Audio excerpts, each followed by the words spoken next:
Welcome to The Next Interview Show.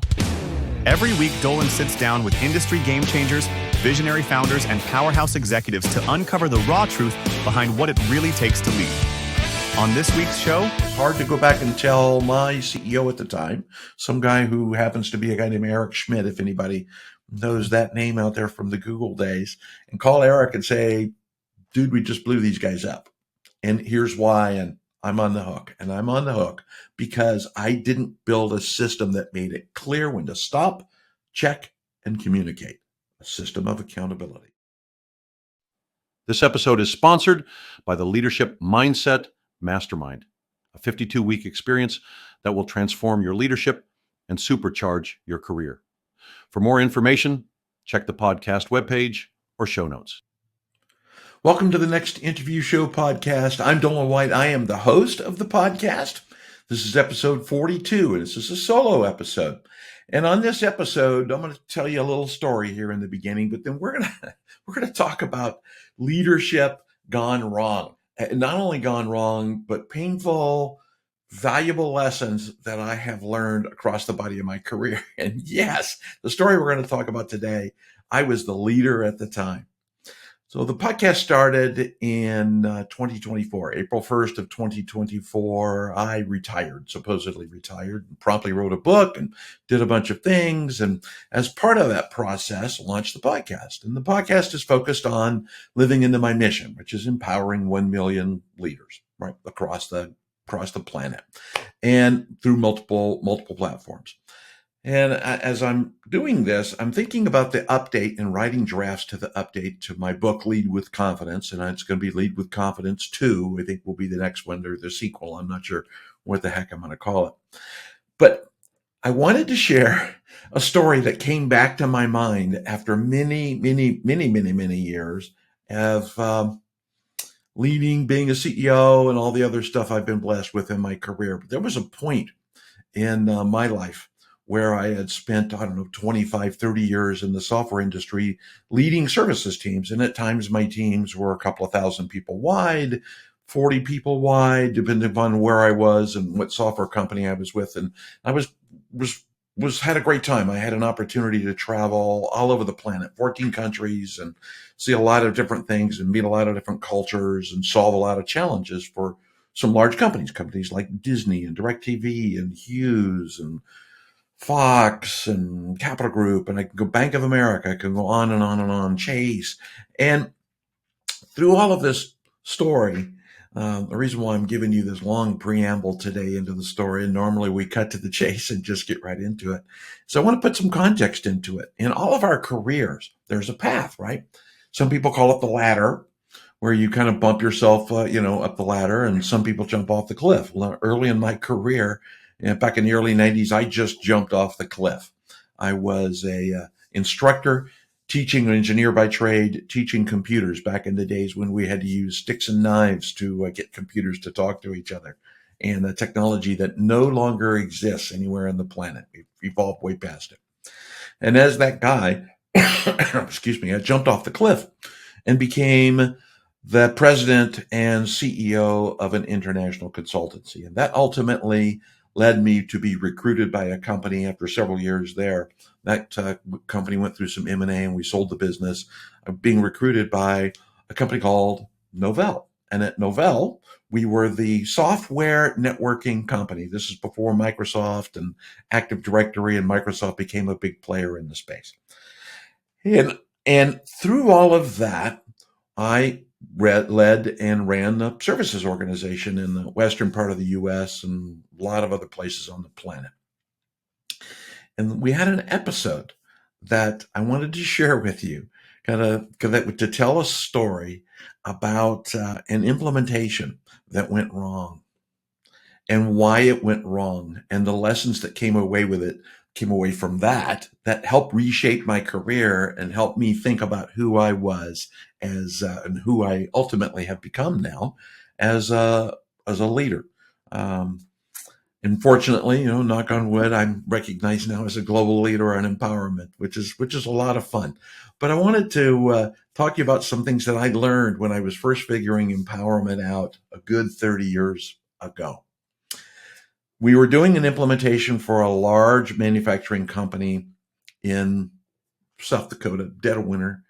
And without giving out names of my team and the name of the company, because the company actually no longer exists anymore, the most fun part of it was the company sat next to an IM's dog food plant, where it was the plant where they brought all the animals in the middle of South Dakota and turned them into dog food. And so it was a pretty stinky environment, as you could possibly imagine. But on that note, I had a team of my consultants on site, and I would spend time there going back and forth with my team, ensuring that we were implementing what at that time was cutting edge software. And one of the senior folks on my team had spent a lot of time developing a relationship with consultants from another organization, which happens, right? Whenever we're working in our jobs, our careers, or you're working as a consultant, we develop relationships. And as part of those relationships, we create trust, right? So that we like each other. We go to dinner, we do stuff, right? We hang out with them. I talk a lot about as the empowerment guy, right? That there is no work-life balance. There's only life. Work is a component of it. There's 4 pieces to life, but work is one of those components. And so in that note, this individual had made friends with one of the consultants from another manufacturing company. And they wanted us, just as we were getting through the stages of our implementation, there's this stage called code lock. And code lock is when you've tested everything and everything seems to be working the way you want, and you're about ready to shift from a development environment where it's safe to test and blow stuff up because you kind of don't care, you can recreate it, to a production environment. And the production environment is where real shit happens, right? That's where the rubber meets the road, where money gets created, where you impact the lives of people in the organization and their clients and all of that kind of stuff. So we were about ready to go from dev to production, and we had moved into code lock, and we had scheduled our date to do this. And as part of it, one of the relationships that had occurred, as I mentioned, with one of the folks on my team, he had a relationship with another consultant, friends, not an illicit relationship. And that friend had asked him, hey, we need to make one more. I caught something and I want to make one last change. And my consultant, my team member, who was the lead architect on this particular project, implemented the change. And when he implemented the change, he did it without validating the impact or communicating up that the change had been made. Now, the intention was good, right? The intention at that time was, to help.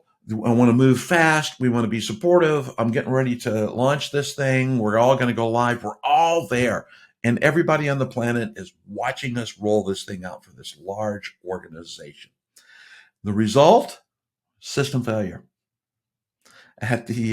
Because of the change, it broke some code. And when it broke code, it created the inability for an entire organization to not be able to log in. It stopped production, which cost about $1 million in recovery, and it literally brought the company down to its knees.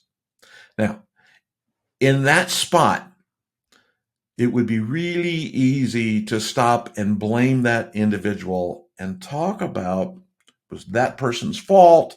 They should have known better. The system failure should have been planned. This is unacceptable, and this occurs, right? Where you go back and you share blame, right? We use the word responsibility on that. Who's responsible for this mistake, right? We all grew up with that in our homes with our parents, especially me and my 2 younger brothers. If something broke, the question always came down to the basement where we were. Who's responsible for that noise? And we would all point at each other quickly and go hide. So at this point, one of the temptations that I had was to blame the individual. And I did a little bit, but I also learned a key lesson. And that is, if I'm going to lead, then I need to trust my team. And even when they make mistakes, I need to step in and own it. I'm ultimately responsible for the outcome that we're working towards, in this particular case, the implementation. So I had to step in and own it rather than blame that individual for making that mistake. This was a system failure and a leadership miss on my part because it took me a little bit to learn that lesson. And that's one of the lessons in my career as I head across this. Well, I want to take a couple of minutes and let's take this apart just a skosh.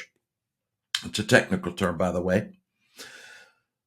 When you grant your team autonomy, and autonomy is giving people permission to try. And autonomy requires trust. You hear me talk about 4 pillars, right? My 4 pillars are trust and autonomy, communication and transparency, growth and innovation, and systems of accountability. Those are the 4 pillars that I talk about in business all the time. And when you have autonomy and when you grant autonomy to your teams, you have to grant it with clear trust boundaries. Now, trust doesn't mean it's an unlimited go forth and propagate and do things. I'm just going to trust you to do things. Trust means that you have clear communication.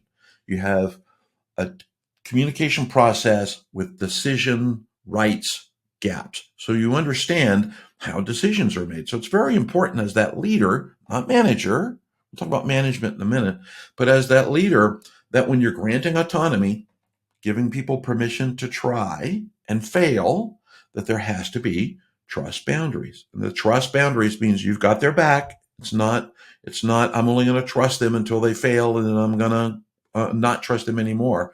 But as part of that, you embed communication, and communication sets up that decision rights gap. How do decisions work?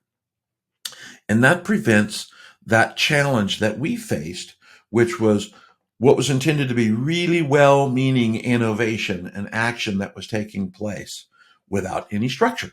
There was no structure behind it. So the fault at that point in time really was on me. We had created trust. I had granted autonomy, but we didn't set a boundary on the trust or a trust gap so that we had a communication plan for decisions. And that was a leadership gap.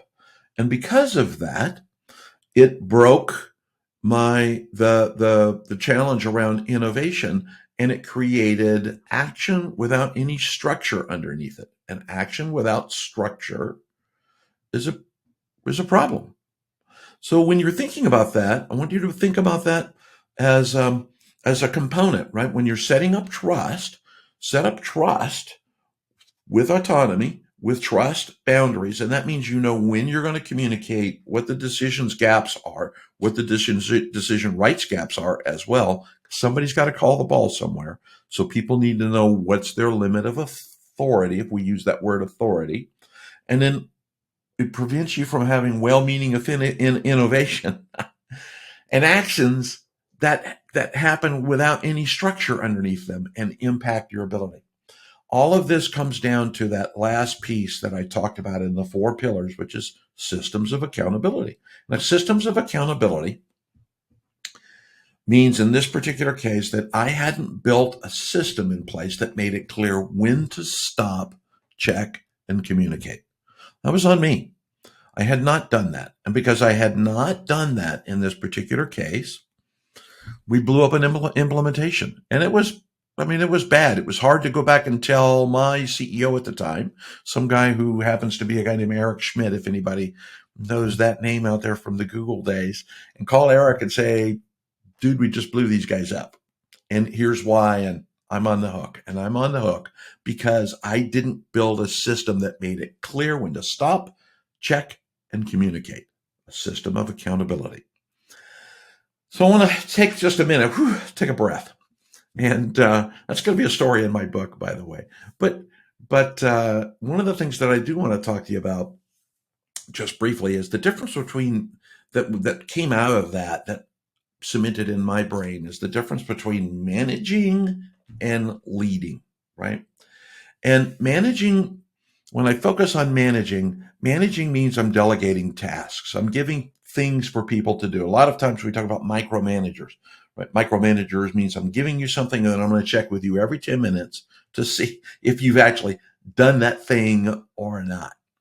On the flip side of that, from a tasks perspective, if I'm thinking of it from a leader's perspective, I'm focused on three things. I'm focused on clarity, trust, and decision boundaries. I'm giving you that framework and structure to succeed in as a leader with clarity, trust, and decision boundaries so that you can implement autonomy, that permission to go try. And you know what that structure looks like.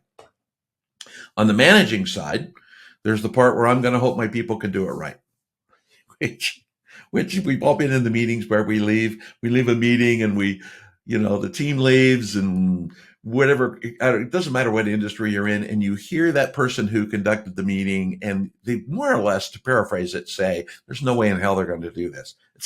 It's just not going to happen. There's no way in hell. So as a manager, you're hoping that people do it right. And as a leader, you're going to build systems where doing it right is really easy and clear. Remember, I talked about clarity, trust, and decision boundaries. So you're going to build a system, key word, where doing it right is easy and clear. And that's going to help them understand how to do it right. And right, by the way, is moving confidently one step at a time towards that outcome. Whether they have a bump in the road and they've got to go over, under, around rocks, they're going to do that. In managing, you're going to fix problems after the fact. Generally, it's called a postmortem. Everybody's been in a postmortem meeting where we sit in a room and somebody pipes up, and usually it's a senior person 2 or 3 levels above the rank of everybody in the room. And because we're in a hierarchical structure and we're not doing team pods, we're not doing holacracy, we're in a hierarchy, right? And that person says, "What the hell went wrong?"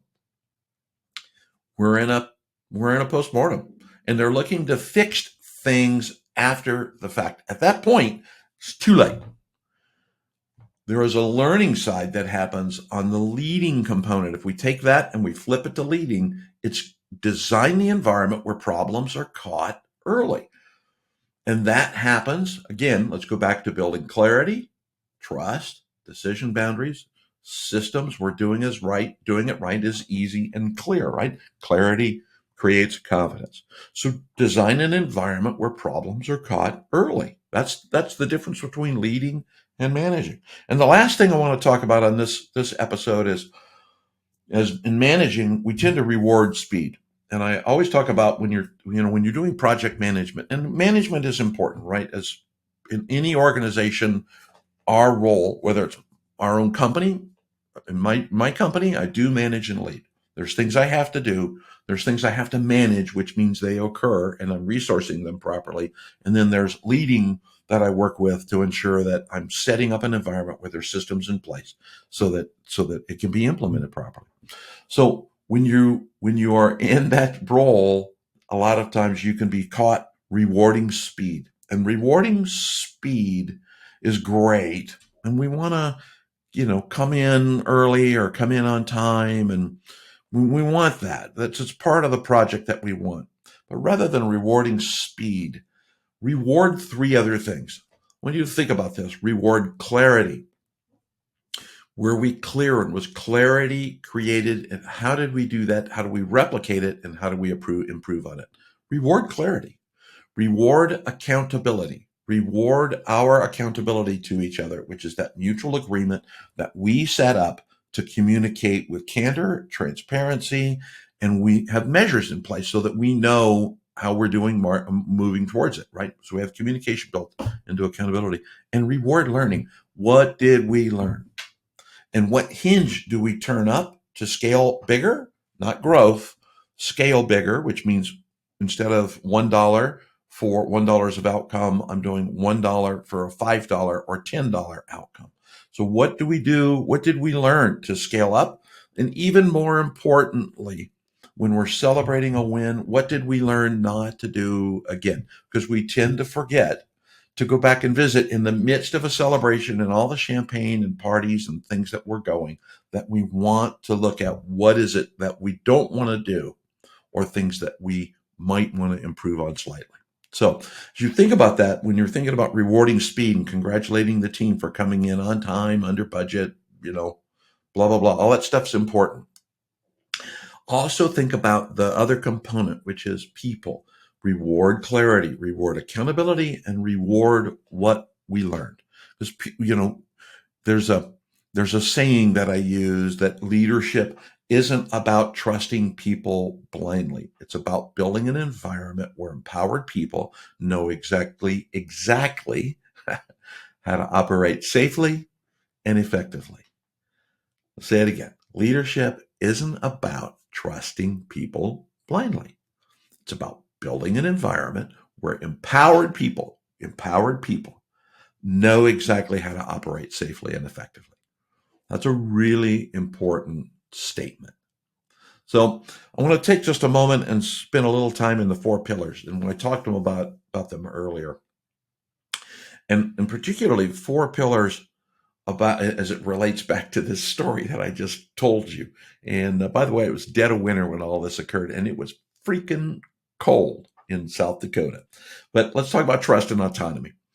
Autonomy has got to be paired with shared understanding. It's got to be. So autonomy has to be paired with shared understanding of the scope and the boundaries. We talked about decision boundaries, which includes how far can I go, who's got to make the decisions. There's that clarity piece. And scope is, what is it that I'm doing that's it's clear in that person's mind, because then they can make their plans to do it, and you can manage it. You can apply the resources that they need to succeed.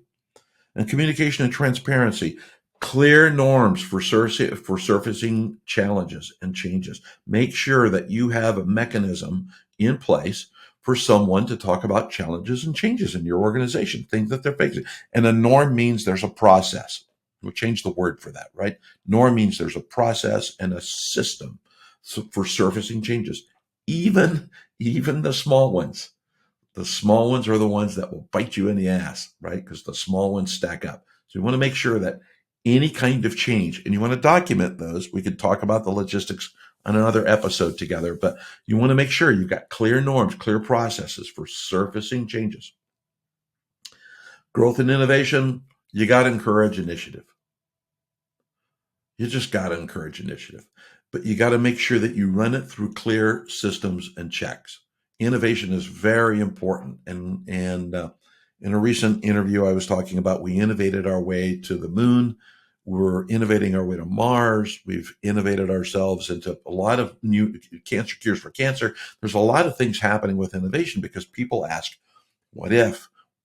We can if. I can try. People have permission to move forward, which looks into trust and autonomy. But you want to encourage that initiative, but you want to make sure that you've got clear systems and checks. And those clear systems and checks doesn't mean you're not letting them try and you're not micromanaging them, but it gives you systems of accountability. It gives you structures to measure impact, where impact is tested and decisions are validated. No matter how small they may seem, you want to be able to have that in place. Structures where impact is tested and decisions are validated. And if we built these pillars into our leadership system, this kind of mistake that we talked about during this implementation would never have happened. It just plain and simply would not have happened. It goes back to a lesson I learned. That was on me. So let's summarize this. So I want to give you a couple things to go do. When you are thinking about, there's always this thing about leadership, and leadership means that we take action. Being a leader, we cause movement, right? That's the thing that we do as leaders. And I want you to ask yourself, if someone makes a wrong choice today, is it because I haven't made the right choice clear enough? And boy, we could spend some time talking about why people make the decisions they make. But look, this is a leader's question, a question you've got to ask yourself. When something happens, if someone makes a wrong choice today, is it because I haven't made the right choice clear enough? And then audit your systems. There's a great movie out there, or a video. It's about 12 minutes long. It's about having the mind of a 5-year-old. And I don't recall. I'll put it in the show notes. So there's a link to it on YouTube so that you can also go see that as a resource. But you need to audit your systems. What are your fuzzy zones? What's fuzzy in your system? Fuzzy means there's not enough clarity. Clarity creates confidence. Confidence empowers people. So you want to make sure you know your fuzzy zones, what's not clear, what decisions or actions people can take without that clarity. So you want to make sure that that's in place. Give them that ability to be clear about their decisions and actions. Build clear communication expectations. That's on you. And don't wait for your team to create the communication expectations because they don't know. I mean, a lot of teams are still in this world where they look up, if you're living in a hierarchical organization and they think based on your blah, blah, blah title, you probably don't want people talking to you more than, once a year, right? Because you're busy, right? You're perceived as busy and your time is valuable. So you tell them, here's our communication cadence. The most important thing is once you set that communication cadence, show up. Don't screw with it. Make sure that you're there, you're on time. Matter of fact, get there early, get there before they do, so that so they know you're there.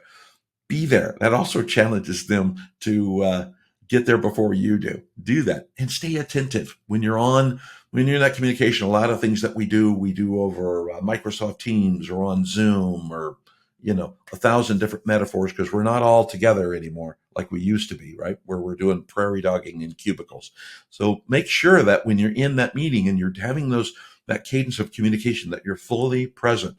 Put down the pencil, put down your email. Don't be tempted. We have this idea, especially as men, that we can multitask. No, we single task. And when we single task, you can see our eyes drift and things shift. Be present. People are watching to see if you're actually there for them, with them. Then the last is enforce the decision rights and accountability, and especially when your teams are empowered, make sure that you're enforcing those decision rights. That doesn't mean it's a punitive enforcement, but remind people that they have permission to make these decisions. They don't need to come to you. And you do that by asking them questions. You can ask them questions like, what would you do? What do you think the solution is to this? So if someone's bringing you that problem, one of the things you can do to reinforce their decision right or enforce their decision rights is turn it back around. I hear what you're asking and I have my perception, but tell me how you would like to handle it. What have you learned that maybe I don't know that would help us solve this challenge a little differently than we are today? And then it becomes a negotiation, co-creation of a solution rather than you telling them, oh, you got a problem, here's what I want you to go do. That's not always going to go work. So make sure that you do that. Reinforce decision rights. So in summary, that's a lot of stuff today. We're going way back a long time. And one thing that I think is very important, I don't want you to forget, and that leadership isn't about being perfect. God knows I am far from perfect.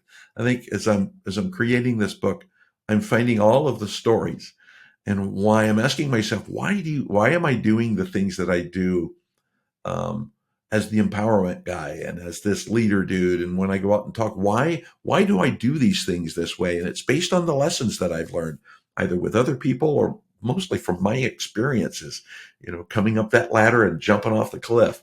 Because I didn't want to climb the ladder. I just jumped the cliff. So remember, leadership isn't about being perfect. It's always about continuous learning. So take time to go learn. It's always about building better systems. Think of the systems and evaluate your systems. What got you here today won't get you there tomorrow. And if you think it will, you're making a stupid mistake. So think about the systems. I've learned this lesson the hard way many times because it's easy for us to forget. You don't have to. Look, if you want to lead with trust, clarity, accountability, and you want to build a truly empowered team, I want you to think about the ways that I can help you. I want you to go download Lead with Confidence. It's in the show notes. Go to my website. There's a link there. It's easy read, takes about an hour to get through. New book will be out later. I'm not going to tell you the date just quite yet. And then if you have any questions, there's always a link. You can just book a call with me. Book a call. There's no obligation. I have no expectations. I'm not attached. I'm not here to sell you things, but I'm going to want to hear what's on your mind. And look, if I can help you, I'll help you. If I can't help you, everybody's not always a fit for each other, and it goes both ways. If I can't help you, then that's okay too.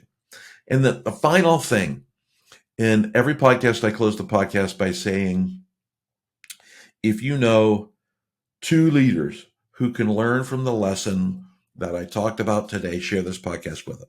Make sure you give the podcast a know, like, share, follow on YouTube, on Spotify, on Amazon Music, on Apple Podcasts. There's all these platforms out there that rank the podcast, and the algorithms make it more visible. That's really the reason why. There's nothing to do with vanity. But share the podcast with two leaders who could learn something from what we've talked about today, because something in their career is going to happen and something will blow up because a member of their team made a decision to help a friend that they developed a trusted relationship with. And because there wasn't an environment where there was decision boundaries, clarity, proper accountability, a communication cadence, it went sideways. And that was on me, the leader. So thanks for listening to the Next Interview Show podcast. I will see you on episode 43. Got a very special guest coming for that episode. Thanks for being with me. Thank you for the journey. Let's go empower some people. Thanks for tuning in to the Next Interview Show. If today's conversation gave you something to think about or something to act on, follow the show. And share this episode with a leader you know who's ready to step up, because empowered leadership isn't a solo sport.